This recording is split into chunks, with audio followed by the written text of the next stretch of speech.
अस्सलाम वालेकुम व्यूअर्स।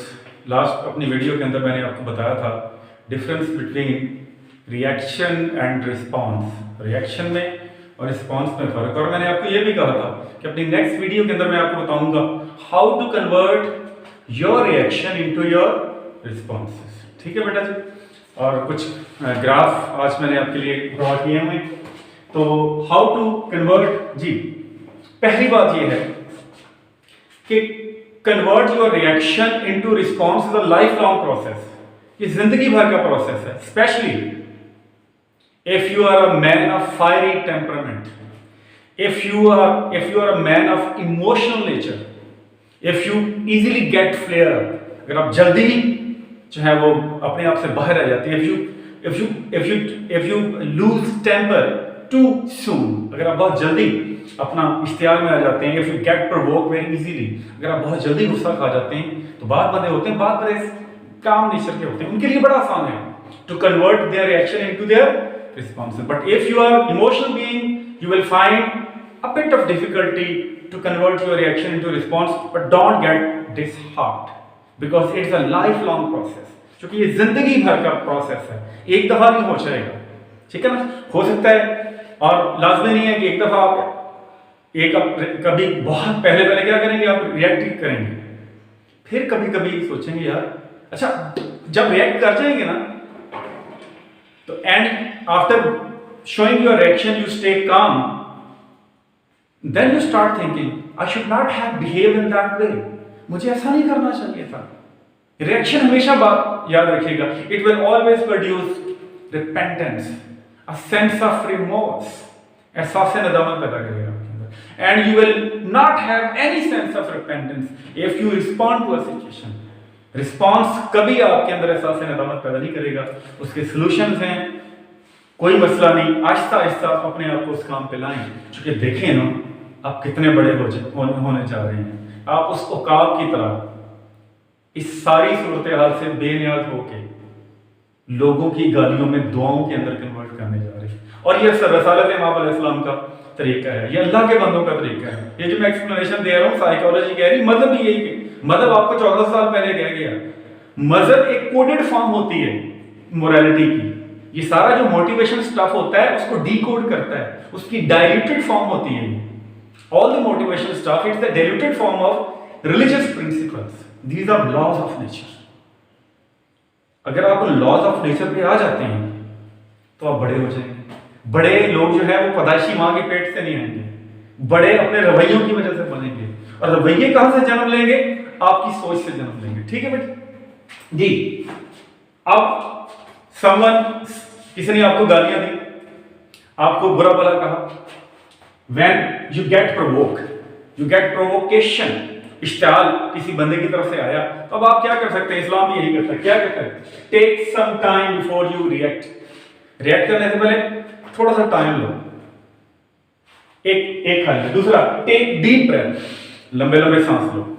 और take a glass of water, या पानी का ग्लास ले लो। अब उससे क्या होगा? When you take some time, क्योंकि जब रिएक्ट करने जा रहे हैं you are under the influence of your emotion, आप जज्बात के जेरे असर हैं। जब आप टाइम लगेगा ना, आहिस्ता से क्या करेगा? Your emotion they will move away and you will start coming under the influence of your rationality. जज्बे जाते जाएंगे, वक्त के साथ क्या होगा? थोड़ा सा वक्त लेंगे, फ्यू सेकंड्स, जज्बात चले जाएंगे और अकल आप पे वाला बचेगा। इसलिए कहा जाता है take some time, take deep breaths और टेक ग्लास ऑफ वाटर। जी। Plus Islamic law, get connected with almighty, Allah के साथ कनेक्ट हो जाओ थ्रू प्रेयर्स, नमाजों के जरिए, and have a deep connection. बल्कि मेरा ये ख्याल है कि जितना ही आपकी नमाजें जो हैं वो किस कदर कबूल हैं, आपकी बातें किस कदर कबूल हैं, आपके पास एक स्टैंडर्ड है, आपके कितने रिएक्शन रिस्पॉन्सेज में बदल रहे हैं, ये एक स्टैंडर्ड है। If majority of your action they are converting into your response, it means you are getting acknowledgement of your prayer from Almighty। ठीक है जी। Get connected with Almighty through prayers। Next क्या है? आजकल तो स्पेशली डिजाइन एप्स भी आ गई हैं, कि वो एप्स आ गई हैं, you can install those apps into your mobiles। वो क्या करेंगी? When you have to face any nasty situation, and you are about to react, वो क्या करेंगे? They will start beeping, alarm बजने लग जाएगा, that a person you are going to react, please stay calm. अच्छा, हमें पता ही नहीं होता है अवेयरनेस, इसका मकसद अवेयरनेस देना। अगर आपको अवेयरनेस आएगी तो आप अप्लाई करेंगे ना। अगर पता ही नहीं है, आप ये समय ये तो नॉर्मल है, to give reaction is normal, no no, it is not normal, it is abnormal, response is normal. ये बेटा इमेजिन योर, और मेरा डिफरेंट स्टीवन और कुवे ने इसके बारे में लिखा है कि keep always and in mind, अपने जो आपकी मंजिल है मौत उसको सामने रखें। बल्कि वो तो कहता है कि अगर आप इमेजिन करें, बल्कि मैंने वो कह रहा है कि हमेशा जब भी आपको काम कर रहे हैं तो आप इमेजिन करें कि आप you have died, your body is lying down and it is being surrounded by different sort of people, और आपकी बॉडी के इर्द गिर्द मुख्तलिफ लोग इकट्ठे हो गए हैं। अब किस किस्म की आप गुफ्तगू सुनना पसंद करेंगे उनसे? What sort of impression would you like to hear from their lips? क्या सुनना पसंद करेंगे? एक दफा मैंने गाली दी थी, इसने भी गाली दी, या मैंने गाली दी थी, ये दुआएं देने लग गए। तो वो डेथ सीन को विजुअलाइज करें, और ये कोई बदशगुनी नहीं है, ये नेक शगुनी है। अपनी मौत को याद रखना, it's a healthy sign of your life. It means you will never get distract from the main path of your moral values.